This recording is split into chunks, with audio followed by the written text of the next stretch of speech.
armadura de Deus. No demais, irmãos meus, fortalecei-vos no Senhor e na força do seu poder. Revesti-vos de toda a armadura de Deus para que possais estar firmes contra as astutas ciladas do diabo. Porque não temos que lutar contra a carne e o sangue, mas sim contra os principados, contra as potestades, contra os príncipes das trevas deste século, contra as hostes espirituais da maldade nos lugares celestiais. Portanto, tomai toda a armadura de Deus, para que possais resistir no dia mau, e havendo feito tudo, ficar firmes. Estai, pois, firmes, tendo cingido os vossos lombos com a verdade, e vestida a couraça da justiça, e calçado os pés na preparação do evangelho da paz, tomando, sobretudo, o escudo da fé, com o qual podereis apagar todos os dardos inflamados do maligno. Tomai também o capacete da salvação e a espada do Espírito, que é a palavra de Deus, orando em todo tempo com toda oração e súplica no Espírito, e vigiando nisto com toda a perseverança e súplica por todos os santos. Efésios 6, versos 10 ao 18. O apóstolo Paulo, inspirado por Deus, escreveu uma carta à igreja de Éfeso de uma prisão romana. Como ele descreveu os soldados romanos que guardavam a prisão, eles andavam com a armadura do legionário do primeiro século. Soldado legionário. Capacete. O formato do cassis, como era chamado, variou bastante ao longo dos séculos. Este era de bronze, protegendo o cérebro. Protegia também o pescoço e tinha abas móveis para a proteção das orelhas e da face. Couraça. Em escala de ferro ou bronze, foi construída em 4 seções para cobrir cada ombro e lado do peito. Placas costuradas em um colete de couro duro, protegendo assim órgãos vitais do soldado. Cinto. Amarrado a uma túnica de lã, placas de bronze conectadas pendiam do cinto para proteger a área da virilha. Suporta a espada, punhal e avental de bronze, sendo usado o tempo todo. Escudo. O escutum era oval ou retangular, com pelo menos 2 metros de diâmetro. Era composto de 3 lâminas de madeira sobrepostas, com reforços de ferro no centro e de bronze nas bordas, além do acabamento com feltro e couro na parte interna. Sandálias ou sapatos. Solas de couro embutido com casco ou pedaços de rocha para aumentar a tração. Tinha tachas para mantê-los firmes no solo, evitando que caíssem em batalhas. Espada, carregada ao lado direito e pendurada no cinto ou em uma pulseira de couro por cima do ombro. Uma poderosa arma ofensiva, acenando serve como palavra de aviso ao inimigo. O apóstolo Paulo, sendo inspirado por Deus e observando a vestimenta dos soldados, ele nos ensina a respeito da armadura de Deus, uma poderosa arma que temos nos dias atuais contra os dias maus. Estamos vivendo nestes dias tempos de batalhas espirituais, onde os nossos inimigos declarados têm se levantado com grande fúria contra as nossas vidas, fundamentando-se em um propósito que é roubar, matar e destruir. E neste período de batalha precisamos entender que toda e qualquer batalha requer preparação e estratégia, porque ninguém se lança em uma luta despreparado. E esta preparação requer cuidados que se tornam indispensáveis para um grande sucesso na batalha.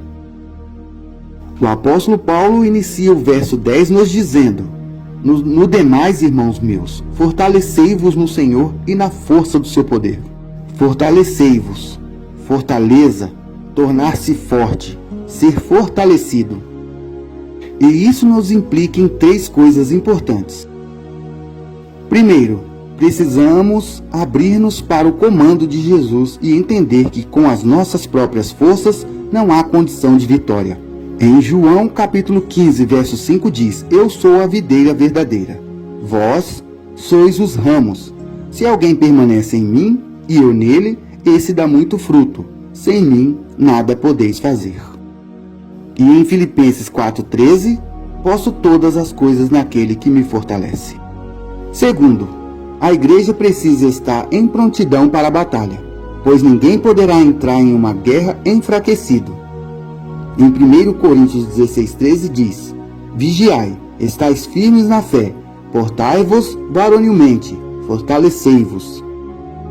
Terceiro, a igreja precisa compreender que a batalha não é fácil, e o que necessitamos é de uma força espiritual e não física. Segundo Coríntios 10:4 diz: as armas da nossa milícia não são carnais, mas sim poderosas em Deus para a destruição das fortalezas. No verso 11, Paulo diz: revesti-vos de toda a armadura de Deus, para que possais estar firmes contra as astutas ciladas do diabo. Quais são as ciladas do diabo? São todas as coisas criadas pelo diabo para nos tirar da presença de Deus. A inveja, a maledicência, a cobiça, sentimento de derrota, pensamentos negativos, desesperos, dúvidas, orgulho, mentira, falta de amor e principalmente a morte espiritual. No verso 12, o apóstolo Paulo nos lembra que a nossa luta não é contra carne e sangue, e sim contra principados e potestades, contra os poderes desse mundo tenebroso, contra as forças espirituais da maldade nas regiões celestiais. Contra aquilo que não se pode ver, mas existe e tenta nos atrapalhar. Podemos citar Daniel no capítulo 10, como exemplo de guerras espirituais. O profeta Daniel presencia e se torna parte de uma grande batalha espiritual.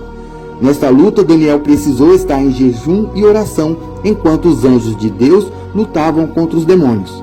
Daniel precisou entender o mundo espiritual e a importância da intercessão. No verso 13, o apóstolo Paulo diz: portanto, tomai toda a armadura de Deus, para que possais resistir no dia mau, e havendo feito tudo, ficar firmes. Quando o apóstolo Paulo cita resistir o dia mau, ele quer nos dizer que tudo aquilo que pode acontecer de ruim no nosso dia a dia, como por exemplo, momentos mais duros da vida, provas e lutas travadas, lamentações, tristeza, perdas e vários outros. Mas quando estamos vestidos com a armadura de Deus, passamos pelas provas sem dano algum. O diabo não tem poder de investir contra aquele que está protegido. Temos como exemplo Jó. O inimigo teve que pedir permissão a Deus para tocar na vida dele. Jó era íntegro, não havia nada nele que o diabo pudesse usar contra. O inimigo só tocou em Jó porque Deus permitiu. Podemos chamar isso de provação. Quem nunca foi provado nessa vida? O diabo só tem legalidade nas nossas vidas quando permitimos, quando abrimos brechas. Exemplos de brechas que abrimos e damos legalidade ao inimigo: falar mal do irmão, pronunciar palavras que não agradam a Deus, mentir, olhares maldosos, sentimentos negativos e muitos outros. Por isso o apóstolo Paulo nos alerta: devemos estar vigiando e orando sempre, pois o inimigo de nossas vidas anda ao nosso derredor, esperando um vacilo nosso para ele nos destruir. O apóstolo Pedro, em sua primeira epístola universal, no capítulo 5, verso 8, diz: sede sóbrios, vigiai. O vosso adversário, o diabo, anda em derredor, rugindo como leão, buscando a quem possa tragar. Na parte A do verso 14, Paulo diz: estai, pois, firmes, tendo cingido os vossos lombos com a verdade. O que isso significa? Significa se preparar e estar preparado com a verdade. Como salvos, devemos usar o cinto da verdade. Temos como exemplo o Senhor Jesus, que mesmo estando na condição humana, ele estava preparado com a verdade, que era a palavra de Deus. Em Mateus 4, após 40 dias e 40 noites de jejum, a parte carnal de Jesus estava fraca. E nesse momento, Satanás aproveitou para o tentar. Mas como Jesus estava preparado com a verdade, ele cita na própria Bíblia as respostas para as tentações do inimigo. O inimigo luta usando mentiras para nos derrubar. Mas quando estamos preparados com a verdade, tudo o que o inimigo lançar, poderemos rebater com a palavra de Deus. Na parte B do verso 14, Paulo diz: e vestida a couraça da justiça. O que isso significa? Quando aceitamos Jesus Cristo como o único e suficiente Salvador, Deus nos concede sua própria justiça através da redenção de Jesus. E vós revistais do novo homem, que segundo Deus é criado em verdadeira justiça e santidade. Efésios 4, verso 24. Podemos falar da couraça da justiça, simbolizando tanto a justificação do cristão em Cristo, quanto sua vida justa no Senhor. Sim, é a justiça de Cristo que lança por terra qualquer acusação de Satanás contra o crente. No verso 15, o apóstolo Paulo diz: "E calçados os pés na preparação do Evangelho da paz." O que isso significa? Significa que Jesus é a nossa paz, que estamos caminhando com Ele e falando do seu amor às outras pessoas. Esta é uma peça da armadura que muitos não possuem, infelizmente. Ter os pés calçados na preparação do Evangelho da paz. Uma peça inspirada no Antigo Testamento, conforme o que o profeta Isaías anunciou. Quão formosos são sobre os montes os pés do que anunciam as boas novas, que proclama a paz, que anuncia coisas boas, que faz ouvir a salvação, que diz a Sião: o teu Deus reina. Isaías 52, verso 7. O que vemos muito no Antigo Testamento, antes de Cristo, são os servos do Senhor estando descalços, Moisés, Josué e o sacerdote. Mas agora no Novo Testamento, o filho pródigo é calçado. Os pés dos discípulos são lavados, e Paulo revela que devemos estar calçados na preparação do Evangelho. Isto é porque Cristo já veio, nos libertou. Não somos mais escravos. Temos autoridade na casa do Pai. Nossos pés lavados indicam nosso caminho reto diante de Deus. E agora, calçados os pés na preparação do Evangelho da Paz, fala da nossa alegria em anunciar o que Cristo fez em nossas vidas. No verso 16, o apóstolo Paulo cita um dos mais importantes versículos do livro de Efésios, que contém uma ferramenta necessária para toda a caminhada cristã, a fé. Ele diz: "Tomando, sobretudo, o escudo da fé, com o qual podereis apagar todos os dardos inflamados do maligno." O principal objetivo disso era prover proteção contra os dardos inflamados que eram amplamente utilizados naquele tempo. Uma das armas mais letais da época era justamente as flechas incendiárias. Soldados inimigos mergulhavam suas flechas geralmente em uma mistura de piche altamente inflamável e ateavam fogo nelas antes de lançá-las. Quando corretamente utilizados, esses escudos eram eficazes em evitar que qualquer dano fosse causado ao seu portador, diante das flechas inimigas. Inclusive, as flechas em chamas cravavam na superfície resistente do escudo e facilmente o fogo era extinto. Persistentemente, o diabo atira contra os crentes tentações, angústias, dificuldades, perseguições, maus pensamentos, sentimentos ruins de ódio. Essas coisas são como setas inflamadas que tentam incendiar a vida do crente com dúvidas e desejos contrários à palavra de Deus. A intenção de Satanás é fazer com que os cristãos acreditem em suas mentiras, desconfiem das promessas de Deus e desobedeçam à sua vontade. A velha natureza humana corrompida pelo pecado é um alvo altamente inflamável para a prática pecaminosa. Se as setas malignas não forem rapidamente apagadas pela fé genuína em Deus, fatalmente elas causarão grandes danos à vida cristã. Por isso, o escudo da fé é essencial, pois o crente fica protegido contra esses ataques do inimigo. O exercício da fé também deve estar alinhado com a verdade de que fazemos parte de um só corpo. Sim, o escudo da fé não possui um propósito apenas individual, mas também coletivo. Nenhum crente está sozinho na batalha espiritual. Isso significa que os cristãos são unidos pela fé, são alinhados no mesmo propósito em prol da obra de Deus, e devem orar e encorajar uns aos outros nessa batalha. Na Epístola aos Hebreus, o autor, no capítulo 11, verso 6, ele afirma dizendo: "Ora, sem fé é impossível agradar a Deus, porque é necessário que aquele que se aproxima de Deus creia que Ele existe, e que é galardoador dos que o buscam." Na parte A do verso 17, Paulo diz: "Tomai também o capacete da salvação." O que o apóstolo Paulo quis dizer? Que devemos permitir que Deus cuide da nossa mente e temos que ter a certeza da salvação que temos em Cristo Jesus. Assim como o capacete protege a cabeça do soldado, a esperança da salvação protege nossa mente. O diabo ataca a nossa mente com mentiras e tentações. Precisamos de proteção para não cair nas armadilhas do diabo. Nós, porém, que somos do dia, sejamos sóbrios, revestindo-nos da couraça da fé e do amor, e tendo por capacete a esperança da salvação, pois Deus não nos destinou para a ira, mas para alcançar salvação por nosso Senhor Jesus Cristo. 1 Tessalonicenses 5, do 8 ao 9.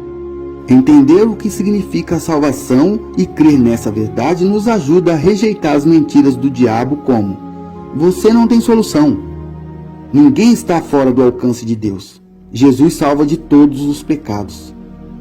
Você não vale nada. Deus lhe ama tanto que deu seu único filho por você. Nada vai melhorar. Você tem a promessa da vida eterna junto de Deus. O capacete também protege os olhos e os ouvidos do soldado. A esperança da salvação nos ajuda a filtrar aquilo que vemos e ouvimos. O mundo à nossa volta está cheio de sofrimento, desespero, maldade e mentiras. Mas em Jesus podemos ver mais além. A salvação da esperança, conforto, alívio. Por causa da salvação, vemos o mundo de maneira diferente e não somos destruídos por tudo de ruim que existe no mundo.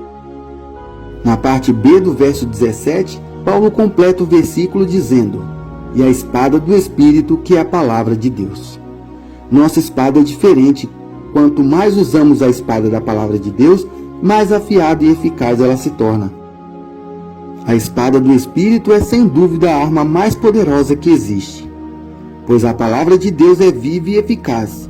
É mais cortante do que qualquer espada de 2 gumes. E penetra até o ponto de dividir alma e espírito, juntas e medula. É apta para discernir os pensamentos e intenções do coração. Hebreus capítulo 4, verso 12. Isso significa que essa espada não apenas foi dada pelo Espírito, mas também é Ele quem a empunha. Em outras palavras, a espada do Espírito é a palavra de Deus. E é o próprio Espírito Santo quem aplica a palavra em nossos corações e nos capacita a usá-la. Isso está de acordo com a verdade de que a palavra de Deus é viva e eficaz. A espada do Espírito também é a única arma capaz de trazer vida e curar, ao invés de ferir e matar. Ao mesmo tempo em que a espada do Espírito revela o estado pecaminoso do homem, ela também conduz o pecador ao Salvador. No verso 18, o apóstolo Paulo completa a armadura de Deus dizendo: e orai em todo o tempo com toda oração e súplica no Espírito. Vigiai nisto com toda perseverança e súplica por todos os santos. O bom soldado está sempre em contato com o comandante. Ele não age por própria conta. Por isso devemos seguir a direção que Deus nos dá através da Bíblia, obedecendo suas ordens, preceitos e suas leis. Orar é colocar-se em diálogo íntimo e profundo com Deus. Quando oramos, nosso coração se une espiritualmente ao coração do Pai. E neste encontro profundo, mergulhamos na misericórdia do Senhor. Lembre-se sempre de estar revestido de toda a armadura de Deus. Só assim venceremos nossas lutas diárias e estaremos firmes aguardando a grande e gloriosa volta do nosso Senhor Jesus. A paz que excede todo o entendimento seja com cada um de vós. Se inscreva no canal, compartilhe com mais alguém, deixe seu like, comente, que sua opinião é muito importante.